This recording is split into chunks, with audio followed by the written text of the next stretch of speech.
All right, so today is the fourth phase of polling. 3 phases have been completed. 302 out of 543 seats have already cast their ballot. This is a very crucial phase of the election, and we'll be getting you all the updates and a range of different perspectives on this phase of polling in India, and that is throughout the day, for which we'll be joined by a panel of experts who will discuss what this phase actually means for this election in India.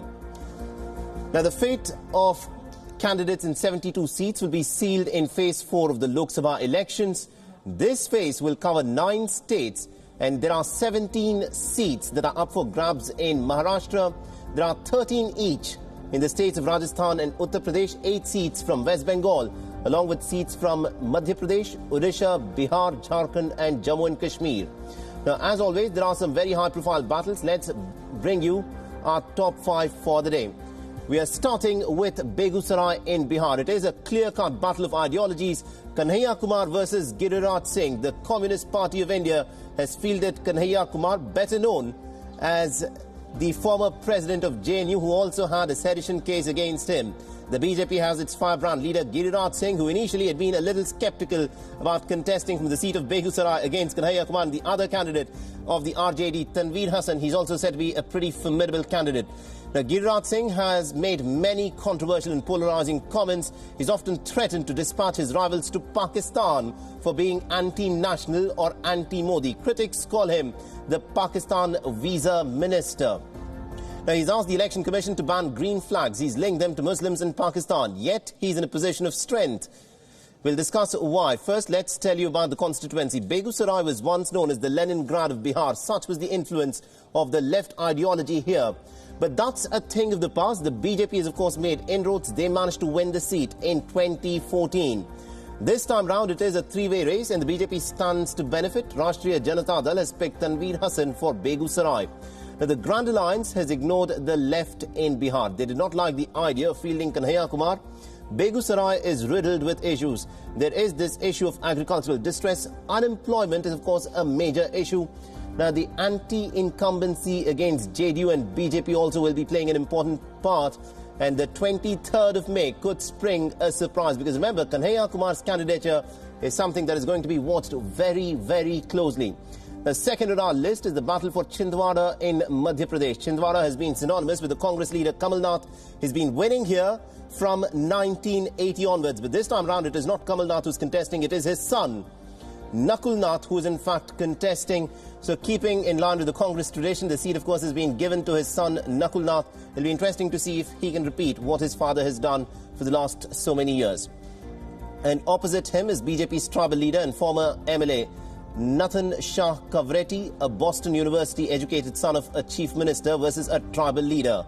Chhindwara has a significant tribal population, so the BJP is very much in the race. But it will be a hard task for the BJP to snatch this fortress of the Congress from the dynast. Now, the constituency lacks the basics: drinking water, hospitals, schools, etc. The Pradhan Mantri Krishi Sinchai Yojana has reached the agricultural community, and that helps the BJP. So there could be something of a contest that could play out in Chhindwara. The number 3 on our list is the battle for Mumbai North. The BJP won it in 2014, but Mumbai North has always been a battle. The BJP has fielded the sitting MP Gopal Shetty, who ousted the Congress leader Sanjay Nirupam last time round. The constituency is a symbol of income inequality in India's financial capital, from luxurious residential areas like the Kandivali to slums in Dahisar and Malad. Mumbai North is home to people across the economic spectrum, and Gopal Shetty this time round will be up against Urmila Matondkar, who's been fielded by the Congress. Now, some of the issues of this constituency, of course, include traffic congestion, rising pollution, poor and pathetic urban planning and infrastructure, which is pretty much crumbling. Now, Gopal Shetty is the favourite, but his rival may actually give him a run for his money. Urmila Matondkar, the Bollywood superstar, is the Congress's face. While there is anti-incumbency, Urmila is unlikely to benefit from it. Gopal Shetty is a veteran. Urmila Matondkar is a debutante. But Mumbai North has sprung many a surprise in the past. In 2004, another actor, Govinda, had managed to win it for the Congress from this very seat. Next, of course, is Mumbai South, a contest between 2 heavyweights. Murli Deora's seat for years. It is a Congress bastion, but in the Modi wave, the NDA had managed to win it in 2014. They fielded the sitting Member of Parliament Arvind Sawant, a Shiv Sena heavyweight. Deora has accused Sawant of evading criminal cases. He says that Sawant's performance was pathetic. Now, Deora seems to be the favourite. Both Congress and Shiv Sena have pockets of influence in this constituency. It'll be interesting to see as to what happens. Several corporate giants, such as the likes, believe it or not, of Mukesh Ambani and Uday Kotak, have openly backed Milind Deora in this video that was in fact tweeted. But he has a battle on his hands. The Congress lost a significant amount of its vote bank since 2014 in Maharashtra, and this election will tell us as to who's the biggest party in Mumbai. The last on our list of important candidates is the clash of the stars in Asansol in West Bengal. The BJP has fielded the sitting Member of Parliament Babul Supriyo. Trinamool Congress has given the ticket to actor Moon Singh, and the BJP has campaigned aggressively to try and retain this seat, but Moon Singh comes with the tag of being a giant killer. In 2014, she had unseated the CPIM's Basudev Acharya in Bankura.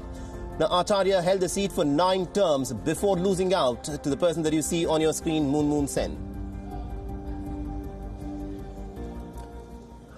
All right, so this, of course, is a very crucial phase of polling that is presently underway. Polling started at 7 o'clock this morning. It will go on till 6 p.m. And to discuss as to what it actually means, phase 4 of polling in the largest scheme of elections 2019, we're joined in from New Delhi by our senior political affairs editor, Kartikeya Sharma. We are also joined by Mr. Suman C. Raman, who is a political analyst, who is joining us from Chennai.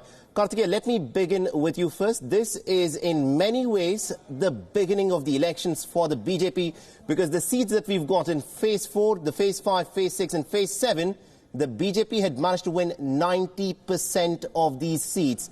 Can the BJP repeat what it did in 2014? See, to put it simply, this election will be a holding operation for Bharatiya Janata Party. It will be a holding operation for BJD. It will be a holding operation for Trinamool Congress. If they cannot hold on to their seats, then there will be a problem for them. Second, it is going to be an opportunity for the Congress party to prove itself, because the areas where the elections are taking place are those where Congress has almost lost all seats. Right. For example, Congress had only 2 seats in Madhya Pradesh. Third, this will also be a marker of urban votes. After Chennai and couple of other constituencies in South, Mumbai is going for vote. And Mumbai and Delhi are bellwether constituencies. When I use the word bellwether, what I mean is the parties which do well in Delhi and Mumbai, they form the government. So if you look at the state where election has not taken place, Delhi, it is a place where if a party does well, you form the government. If you cannot do well, you cannot form the government. So it is a very important phase for the ruling dispensation. It's an opportunity for the opposition party. It's a holding phase for the, I would say, the regional parties.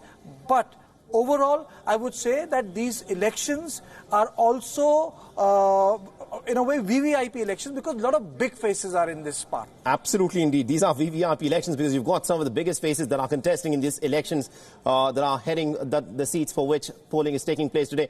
Mr. Suman C. Raman, let me bring you in on this. The fact of the matter is, on the day that the Prime Minister, in fact, filed his nomination papers in Varanasi, he said there is a pro-incumbency wave. In 2014, there was this talk of Modi wave, which virtually made the BJP sweep through the Hindi heartland. And a lot of the seats that are casting their vote today and will be casting their votes in the next 3 phases, in fact, are from here. Can the BJP repeat what they did in 2014? Look, I agree to a large extent with what you said, that the elections possibly begin today for the BJP in a big way, because their objective over the next 3 phases should be, after today, it should be to retain as many seats as possible. Now, there are going to be losses. There are going to be losses in Maharashtra. There are going to be losses in Madhya Pradesh, Rajasthan, certainly. And whether these are going to be offset by gains in West Bengal and Odisha remain, distinctly unclear, especially West Bengal. What would be the extent of gains? See, clearly the BJP is going to increase its vote share in West Bengal. Whether that increased vote share is going to translate into an significantly increased number of seats. Would 2 seats that they currently have in Bengal, would that become 4 or 5? Right. It's not really going to be a huge difference to offset the fairly significant losses they're going to have in UP, MP, Rajasthan, Chhattisgarh and Maharashtra. So I really believe that the elections for the BJP, they really have to go all out in the remaining phases. But I do see there are going to be significant losses. And as far as Maharashtra is concerned, certainly, urban vote, which is a very, very strong component of the BJP's vote. So are they going to be able to sweep the region's seats, especially today's 17 seats in Maharashtra? Predominantly, almost all of them were held by the BJP Sena combined.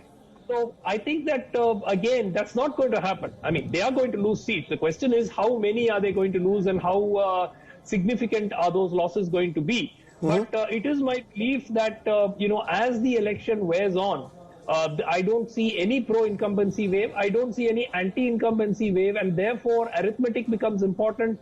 We may revert to the pre-2014 situation where arithmetic plays an important role. And in the absence of a wave, I would definitely see a hung parliament. I would still stick my neck out and say that the NDA will not get a majority, though they will be the single largest formation. I think that's an interesting point that you make, that arithmetic will now play a key role. It is not a wave election. There's neither a pro-incumbency nor an anti-incumbency wave that is playing out. Karthikeya, let me bring you in on this. The fact of the matter is there are 17 seats in Maharashtra today. There are 13 in Rajasthan. And also a number of seats in Uttar Pradesh, 13 in Uttar Pradesh. Now, the BJP in the past had been described as a party that has a lot of support in the urban areas. They also managed to, in fact, expand into the rural areas as well. Do you think this time around the urban voters, who one expects that votes on the basis of performance, will back the BJP?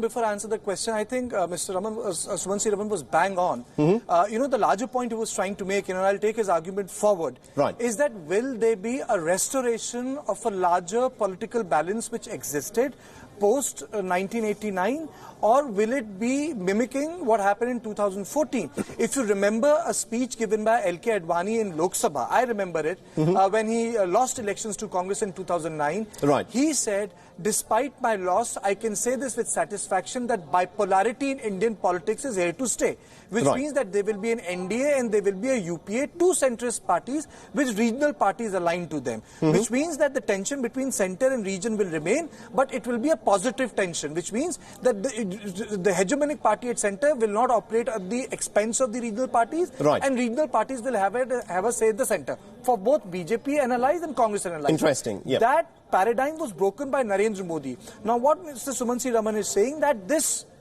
balance or this larger, I would say, trend of Indian politics post 1989 is going to be restored. Now, if that is going to be restored, I think we will be going back to the past 25-30 years of Indian politics after the hegemony of Congress was broken in 1989. I think that's the larger point he's trying to make, and that is very, very important because, as there is a beauty to a simple majority government, there is also a lot of beauty to a coalition government, because a lot of regional aspirations get a substantial voice at the center. I think that's an interesting point that you've made. And I would also like to talk a bit about the candidates who are in the fray, and perhaps the candidate who is going to be talked about the most in all the candidates who are in fray is Kanhaiya Kumar.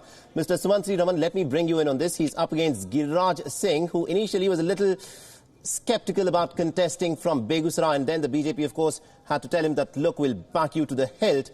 What do you think is likely to play out here? No, I still think that the contest is between Mr. Giriraj Singh and the RJD candidate there. Tanveer Hassan. I don't believe, Tanveer Hassan. I don't believe that that Kanhaiya Kumar is going to win the seat. But it's in some ways a symbolic kind of an election for him. And, he's a newbie into the electoral scene. So he's young and he's got many elections hopefully ahead of him.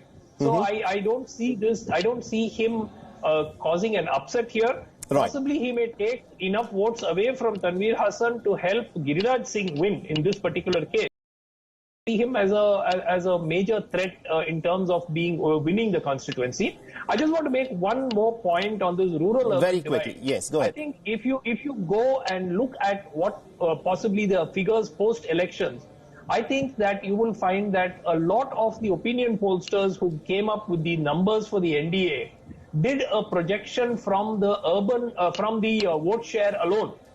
Classic example is Gujarat. Gujarat, the vote share of the BJP is significantly higher than the Congress vote share, and this election is going to be the same. But the Congress will still pick up seats in Gujarat, whether it is 4 or 5, it's not going to be a clean sweep for BJP.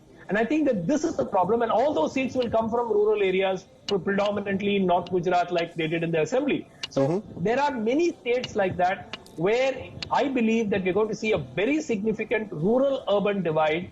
The urban areas will still back the BJP. The rural areas will probably go with the opposition candidates, whether it's in UP or any other part of the Hindi heartland. I think an interesting analysis there. Thank you very much indeed to both the gentlemen for joining us on this broadcast. This, of course, is a very interesting phase of the elections, and as to what happens over the course of the next 3 phases of elections is something that the BJP and also the Congress would be watching very closely for, and we'll be getting you the updates as they unfold.